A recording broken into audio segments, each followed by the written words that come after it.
Hello বন্ধুরা, আমি আবার চলে এসেছি আমার ইউটিউব চ্যানেল বাংলা সিরিয়াল সমাচার নিয়ে। আর তার সাথে নিয়ে এসেছি তোমাদের প্রিয় ধারাবাহিক রোশনাইয়ের নতুন এপিসোড নিয়ে। তো চলো দেরি না করে দেখে নেওয়া যাক। তো গল্পের শুরুতেই রোশনাইকে বলতে শোনা যায়, এত স্ট্রেস নেবেন না, সে ভালোই থাকবে। তখন আরণ্যক বলে, আপনি কি করে জানলেন সে ভালো থাকবে কি না?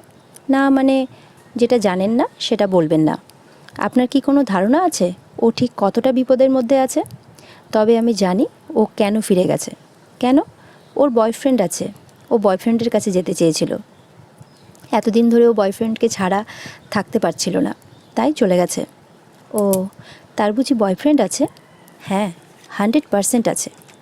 তাহলে তো সেটা ভালো কথা, সে তার বয়ফ্রেন্ডের কাছে চলে গেছে। আরণ্যক বলে, আপনি বুঝবেন না, আপনি কিছুই বুঝবেন না। ওর লাইফটা ভীষণ কমপ্লিকেটেড, কিন্তু এখন এই মুহূর্তে ও একটা খারাপ লোকের পাল্লায় পড়েছে। ও কোথায় আছে, ওর কত বড় ক্ষতি হয়ে যেতে পারে আমি কিছুই বুঝতে পারছি না।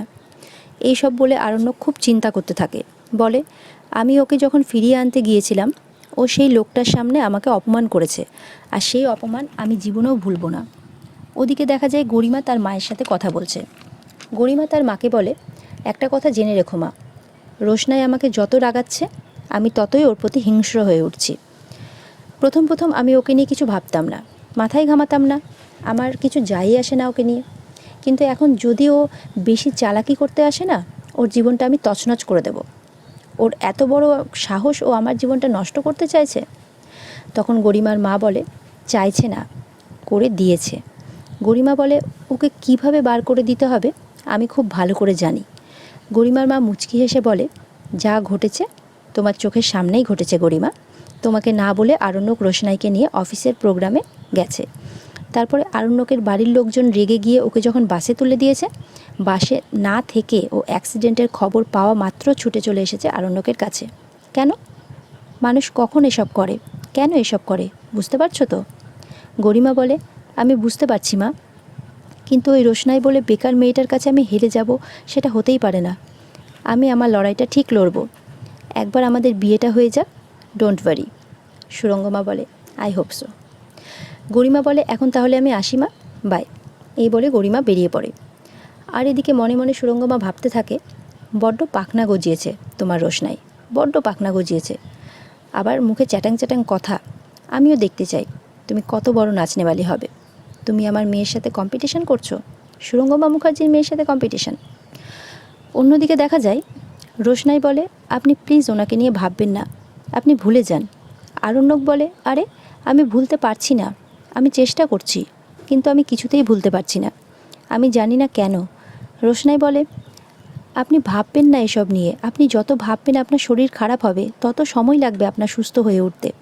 আপনার বউ আপনাকে কত ভালোবাসে, আপনার বাড়ির লোকজন কত ভালোবাসে, আমি দেখেছিলাম কালকে। কিন্তু দেখা যায় রোশনাইকে ছাড়া অন্য কারো কথা শুনতে আরণ্যকের মোটেও ভালো লাগছে না। আরণ্যক অস্বস্তি বোধ করতে থাকে। রোশনাই বলে, আপনি অন্য মেয়ের কথা কেন ভাবছেন? আরণ্যক তখন বলে, ঠিকই বলেছেন, আমি আর ওর কথা কখনো ভাববো না, নেভার নেভার নেভার এভার। রোশনাই মনে মনে ভাবতে থাকে আর কাঁদতে থাকে। ঠিকই তো, আমার কথা কখনো ভাববেন কেন আপনি স্যারজি? আমার কথা আপনার ভাবাই উচিত না। আমি আপনার জীবনটা কত সুন্দর, সব কিছু পিকচার পারফেক্ট, আপনি কেন আমার কথা ভাবতে যাবেন? আর তখনই দেখা যায় গরিমা চলে এসেছে আরণ্যকের কেবিনে। হ্যালো। আরণ্যক হেসে বলে, তুমি এসেছো? গরিমা বলে, আসলে কালকে অনেকক্ষণ হসপিটালেই ছিলাম, কিন্তু ডক্টরসরা অ্যালাউ করেনি, তাই আসতে পারিনি। সিস্টার্স, আরণ্যক এখন কেমন আছে? রোশনাই বলে, ঠিক আছে, প্যারামিটারগুলো নর্মাল আছে। তখন গরিমা বলে, আচ্ছা আমি এখন এখানেই আছি, আপনি চাইলে ব্রেক নিতে পারেন, কোনো ওষুধ খাওয়ানোর থাকলে আমাকে বলে দিন। রোশনাই বলে, না নেই। গরিমা বলে, ঠিক আছে, নিজের কাজ করুন। তখনই রোশনাই কেবিনের সাইডে গিয়ে দাঁড়িয়ে পড়ে আর দেখতে থাকে। ওদিকে আরণ্যকের জল তেষ্টা পেয়েছে। গরিমা তখন জল খাইয়ে দেয় আর বলে, আচ্ছা আমি তো ভাবতেই পারিনি যে তোমাকে আবার ফিরে পাবো, এরকম বোকামি কেউ করে? আর তখন জাহ্নবী আসে, বলে, বাদশা এখন কেমন আছো? বাদশা বলে, ভালো। নিচে ছোটোর সাথে দেখা হলো, বলল আসছে। আমরা তো সবাই খুব ভয় পেয়ে গিয়েছিলাম, ডক্টর তো বলেই দিয়েছিল তুমি আর বাঁচবে না। আরণ্যক বলে, আমার তো কিছুই মনে পড়ছে না। গরিমা বলে, তুমি কি তখন তোমার মধ্যে ছিলে? জাহ্নবী বলে, বাদশা আজ তুমি যে বেঁচে আছো তা শুধুমাত্র গরিমার জন্য। আর রোশনাই সাইডে দাঁড়িয়ে সব কিছু শুনতে থাকে। গরিমা বলে, এসব কথা এখন থাক না জাহ্নবীদি। জাহ্নবী বলে, জানো বাদশা, ডক্টররা যখন হাল ছেড়ে দিয়েছে আর বলছিল যদি হয়তো কোনো মিরাক্কেলই হতে পারে, তখন গরিমা মন্দিরে চলে গিয়েছিল পুজো দিতে। আর যখন পুজোর ফুল তোমার মাথায় ছুঁয়ে দিয়েছিল ঠিক তখনই তুমি বেঁচে উঠেছ। আজ তুমি বেঁচে আছো শুধুমাত্র গরিমার জন্য বাদশা। এই শুনে বাদশা তার হাতটা গরিমার দিকে বাড়িয়ে দেয়, আর গরিমাও তার হাতটা বাড়িয়ে দেয়। আর এই সব কিছু দেখতে থাকে রোশনাই সাইডে দাঁড়িয়ে। আরণ্যক বলে, I am grateful to you Garima, thank you. Garima বলে, তোমার জীবনটা আমার কাছে সব থেকে মূল্যবান, তুমি আমাকে থ্যাংক ইউ বলছো? জাহ্নবী বলে, এই হাতটা একদম শক্ত করে ধরে রাখবে বাদশা। গরিমার চেয়ে ভালো মেয়ে তুমি আর কোথাও পাবে না। কাল যখন ডক্টররা ফেল করে গিয়েছিল তখন শুধুমাত্র গরিমার জন্যই আমাদের কাছে তুমি ফিরে এসেছো বাদশা। একটা কথা মনে রাখবে, পৃথিবীতে দুই ধরনের মেয়ে হয়, কেউ কেউ তোমাকে মারতে চাইবে আর কেউ তোমাকে মারের থেকে বাঁচিয়ে আনবে। তুমি বুঝতে পারছো তো আমি কি বলছি? হ্যাঁ মেম সাহেব, আমি বুঝতে পারছি। গরিমা বলে, এখন থাক না এসব কথা। তখন জাহ্নবী বলে, না না, কেন থাকবে? জানো বাদশা, আমরা সবাই সাক্ষী আজকে। সবাই এও বলছে গরিমা লক্ষ্মীরূপে তোমার জীবনে এসেছে, লক্ষ্মীকে কখনো চঞ্চলা হতে দেবে না। তখন গরিমা বলে ওঠে, তুমি রোশনাইকে ফিরিয়ে আনতে গিয়েছিলে না? আরণ্যক বলে, আমি জীবনের সব থেকে বড় ভুল করেছি, তাই ভগবান আজ আমায় এই শাস্তি দিয়েছেন। আমি ওর ভালো করতে গিয়েছিলাম, ও যদি ওর ভালো না বোঝে আমার কিচ্ছু করার নেই। জাহ্নবী বলে, একদমই তাই, এবার থেকে তুমি নিজের কথাই ভাববে। তখন গরিমা বলে, তোমার অ্যাক্সিডেন্টের জন্য আমাদের বিয়ের অ্যানাউন্সমেন্টের ডেটটা পিছিয়ে দিতে হবে। তখন আরণ্যক বলে, না না, আমি তো ঠিকই আছি, ওই ডেটটা কোনো চেঞ্জ করার দরকার নেই, ডাক্তার তো ডিসচার্জ করেই দেবেন, আমাদের ওই ডেটে অ্যানাউন্সমেন্ট পার্টিটা হবে। আর রোশনাই দাঁড়িয়ে সব কিছু শুনতে থাকে আর কাঁদতে থাকে। গরিমা বলে, তুমি যে ডেটটা চেঞ্জ করতে চাও না এটা দেখেই বোঝা যায় তুমি আর দেরি করতে চাও না, আমি খুব খুশি আরণ্যক।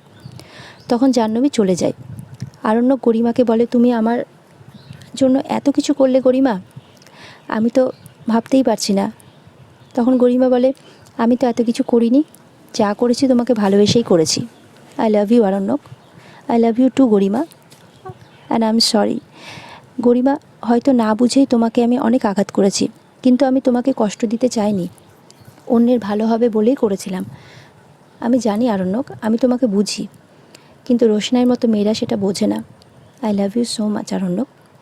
আরণ্যক বলে, I also love you Garima, I love you, আমি তোমাকে খুব ভালোবাসি গরিমা, আই লাভ ইউ। গরিমা বলে, আচ্ছা আরণ্যক, অনেক কথা বলেছ, এবার রিল্যাক্স করো। গরিমা একটু বসো না।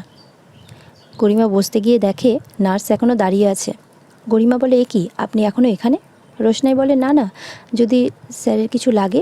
গরিমা বলে, আমি তো আছি, দরকার হলে বেল বাজাতাম। আমরা এখানে পার্সোনাল কথা বলছি আর আপনি দাঁড়িয়ে দাঁড়িয়ে সেগুলো শুনছেন। এবার কিন্তু বাড়ির লোককে বলে আপনাকে চেঞ্জ করিয়ে দিতে বাধ্য হব। বাড়ির লোক যখন আছে তখন আপনার দরকার নেই, আপনি বাইরে যান। সরি ম্যাম, সরি স্যার, এই বলে রোশনাই কেবিন থেকে চলে যায়। ওদিকে আরণ্যকের বাবা বাড়িতে ফোনে ডক্টরের সাথে কথা বলতে থাকে। বাড়িতে আরণ্যকের আশা নিয়ে সেটাকে সেলিব্রেট করার কথা বলতে থাকে আরণ্যকের বোন এবং বাড়ির লোকেরা। ঠাম্মি আসে এবং এসে বলে, ও তোমরা সবাই একসাথে আছো, ভালোই হয়েছে, সবাইকে একসাথে প্রসাদটা দিয়ে দেবো। তখনই মিনি আসে, ঠাম্মি, ও ঠাম্মি, তুমি কি গো, হ্যাঁ তুমি সবাইকে প্রসাদ দিচ্ছ, আমাকে দিচ্ছ না? দাও দাও, আমি প্রসাদ খাবো। ঠাম্মি বলে, দেবো দেবো। তখন হঠাৎ করে আরণ্যকের মা আসে এবং বলে ওঠে, একদিন আমি মিনিকে নিজের হাতে খাওয়াবো, এমন খাওয়াবো না, আমি দেখতে চাই মিনি কত খেতে পারে। এই শুনে মিনি তো খুব আনন্দ। হ্যাঁ মেজো কাকিমণি, তুমি আমাকে খাইও, হ্যাঁ, সত্যনারায়ণ পুজোর দিন যত ইচ্ছে তুমি মিষ্টি খেও মিনি, তখন কিন্তু সব মিষ্টি খেতে হবে, না বললে চলবে না। এই বলে সবাই মুচকি হাসতে থাকে আর মজা নিতে থাকে। মিনি বলে, 20টা 22টা 100টা মিষ্টি খাবো। আরণ্যকের বাবা বলে, প্লিজ ওকে প্রসাদটা দিয়ে দাও, নাহলে আমাদের কথা বলতে দেবে না। ঠাম্মি প্রসাদটা দিয়ে বলে, বাবলু, ও কি করবে বলো তো, ওর জীবনে কি আর কিছু করার আছে? ও তো একটু মিষ্টি খেতে ভালোবাসে, ও একটু খেতে ভালোবাসে, আর তাছাড়া ও যে সমস্ত ওষুধগুলো খাচ্ছে সেগুলোতে খিদে হয়, ওই জন্যই ও বারবার খাবো খাবো করে। তখন সবাই আবার সত্যনারায়ণ পুজোর কথা বলতে থাকে। ওদিকে দেখা যায় রোশনাইকে নিয়ে ছোট ক্যান্টিনে গেছে রোশনাইকে কিছু খাওয়াতে, আর রোশনাইকে খাওয়ার কথাও বলতে থাকে। আর সাথে এটাও বলে, জানো তো রোশনাই, সবাই বলছে আরণ্যক গরিমার জন্য নাকি বেঁচে উঠেছে। আমার এটা শুনতে মোটেও ভালো লাগছে না। তখন রোশনাই বলে, ছোট, সবাই তো ঠিকই কথা বলছে। তখন ছোট বলে, আর তুমি? আর এখানে আজকের পর্ব শেষ হয়ে যায়। তো বন্ধুরা, বলো তোমাদের কেমন লাগলো আজকের এপিসোড।